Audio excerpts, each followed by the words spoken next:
好啦，嚟到呢一個 Mode 呢一課嘅第二個重點啦，就係講呢個嘅 chemical formula 嚇。咁formula 呢度咧就係即係喺個眾數，即係 formula 就係個單數啦。OK，咁中文我哋係叫做化學式。嗱喺化學入邊咧，個化學式咧有好多種嘅。咁我哋有empirical formula 啦、實驗式啦、molecular formula 分子式啦、structural formula 結構式啦。咁呢三種點樣分咧？咁我哋咧就不如睇下邊個表啦，先再翻上嚟睇翻個字啦，得唔得？咁我哋咧不如就望一望翻啦，就係、我哋集中係睇phenolic 啦嚇呢一行啦嚇，乙酸係咪？嗱咁乙酸咧佢如果你畫翻個結構出嚟嘅話咧，咁應該係咁樣畫啦。咁呢個好清楚，我哋喺嗰陣時喺 Covalent Bond 第八課嚇，咁第八章嘅共價鍵嗰課都學過咧，話呢啲咁樣嘅符號㗎啦，得唔得？咁呢個我哋好清楚睇得到咧，就成個嘅乙酸乙酸分子個結構咧 phenolic acid molecule 嘅 structure 啦，係咪？得唔得啊？即係知道入邊咧，譬如有啲地方咧係叫 single bond 單鍵，有啲地方係 double bond 雙鍵咁樣係咪？咁邊啲原子同邊啲原子結合啊，形成共價鍵呢度都嗰啲 covalent bond 啊都好清楚啦，得唔得？咁所以呢啲咁清楚嘅符號咧用嚟表示結構嘅 ，OK， 我哋咧就係叫做 structural formula 結構式。咁你畫出嚟就雖然係好詳細啦，但係就好繁瑣嘅。咁可唔可以用一個較簡單嘅方法去表達啦？咁我哋咪唔畫呢啲嘅 covalent bond 共價鍵出嚟咯，跳晒佢咯，淨係數翻 carbon、hydrogen、oxygen 碳、氫、氧有幾多粒咯，咁就喺翻佢嘅右下角寫翻個數字出嚟咯，係咪？即係呢啲，咁咧純粹表達個數量嘅 ，OK， 實際數量嘅一個嘅 formula 咧，我哋咧就叫做係 molecular formula。OK， 咁我哋如果再將呢一個圖咧，再將呢個 formula 咧再約簡啲，OK， 2:4:2再約簡係變成1:2:1啦。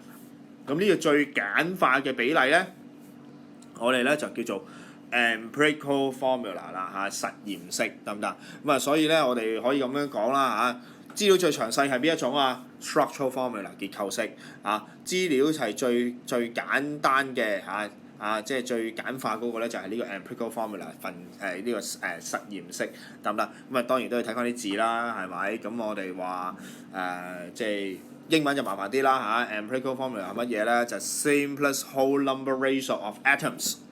得唔得？咁呢個係個 keyword 嚟啦，即係原子嘅最化簡嘅比例 ，OK 得唔得？咁 molecular formula 乜嘢咧？係 actual number of atoms， 得唔得原子的實際數目，實際OK。structural formula 係乜嘢咧？就係話 how atoms are linked together， 原子是如何連結在一起。得啦，咁你呢啲 definition 咧，啲定義要記咗去嘅喎，因為其實以前 DSE 都考過你 definition 嘅。跳到第11頁即係我哋學識咗頭先嗰三種嘅 chemical formula 啦嗰三種嘅化學式咁樣，咁究竟化學家係點樣去揾翻佢哋出嚟㗎？咁咧就係用下邊呢度咧其中一個概念叫 percentage by mass。OK， 質量百分比，哇！咁呢個嘅定義咧就係我哋要睇一睇呢條式啦，又係放大少少俾大家睇。OK，咁 percentage by mass 係咩意思咧？就即係話咧嗰個你見唔見到呢度relative atomic mass atoms 即係話咧嗰種原子OK 嗰個嘅 mass 咧 OK 嗰個嘅質量咧某一種原子嘅質量咧，我哋擺喺分子嗰度嘅 OK。咁呢度咧分母係 formula mass of a compound， 見唔見到呢個字 OK 得唔得？係一個化合物佢嗰個嘅質量再乘翻100%。咁即係意思即係咩咧？就係某一種原子佔咗成個化合物咧，佢嗰個嘅質量。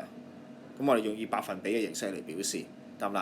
咁呢條式咧，其實好少可咁樣直接代啲數落去用嘅。其實點樣做咧？通常我哋咧就係唔係要你計呢個 percentage by mass 嘅，係俾呢個 percentage by mass 嘅，叫佢推敲翻究竟佢嗰個 empirical formula 實驗式molecular formula 分子式，甚至乎如果去到中午咧，你要學埋咧就 structural formula 嗰個嘅結構式，得唔得？咁以下落嚟咧，我哋會睇一睇一啲嘅例體，睇下點樣由 percentage by mass 揾翻嗰啲嘅 formula 出嚟啦。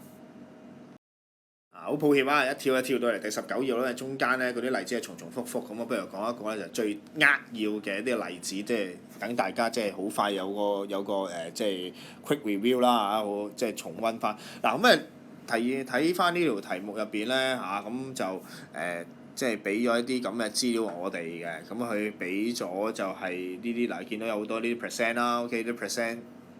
就話俾你聽啲 by mass 即係咩咧？就咪即係頭先我哋所講個 percentage by mass 質量百分比咯。碳原來佔咗成個化合物80%，氫咧佔咗咧成個化合物嘅重量嘅20%嘅質量嘅20%，得啦。咁另外仲有一個資料嘅 ，OK 嗱 mark 低先呢個係第一個資料 ，OK。咁另外第二個資料咧就係見唔見到有個 relative molecular mass，OK 相對分子質量喺30喎，係嘛？即係有呢個，咁即係話成個分子係重30咁嘅意思。咁啦，咁我哋咧就要求翻求呢個啦，最重要係揾翻個 molecular formula 出嚟嗰個分子式出嚟。咁我嘅做法咧就我哋唔可以一步登天嘅，記住一樣嘢咧，其實雖然話佢而家要我哋求嗰個嘅 molecular formula 分子式啦，但係其實我哋要記住一樣嘢係要先求咗個 empirical formula 實驗式先，由個實驗式咧再倍大翻先去揾到嗰個 molecular formula 個分子式嘅。